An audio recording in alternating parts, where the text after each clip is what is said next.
So I will start off as one of the skeptics. I thought that angel investing is not for me. I was into the traditional wealth management mindset of equity, mutual funds, property. And I thought it's a very risky business and I didn't really feel that I had the expertise.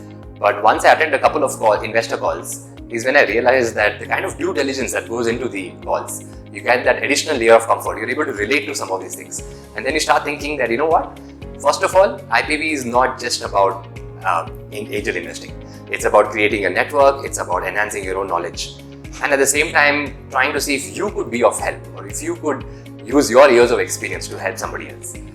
But very slowly, I started investing because of my own conviction. And that's what I realized very quickly, that ultimately you got to invest in that comfort zone of yours or that place where you feel that you're more convinced about.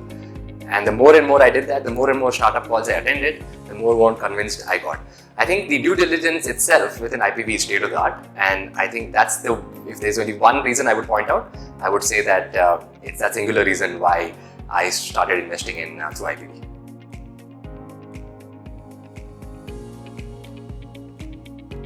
So in my 9 months with IPV, I have invested in over 15 startups and already I have 2 exits in my queue. But I'm not biting the bullet yet.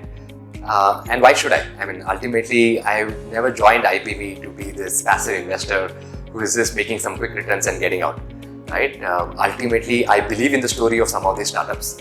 And my goal is, if I'm convinced about the founders, and if I'm convinced about the business model, if I'm convinced about the market, and I'm also very encouraged by the startup investor partnership calls that we have, then you got to figure out a way to not just exit, but you got to figure out a way to actually help them grow further. So why stop at that? So I haven't taken any exits till now, but I'm excited to see some of these exits happening. It builds conviction in terms of what IPV is trying to do and the kind of due diligence that goes into this.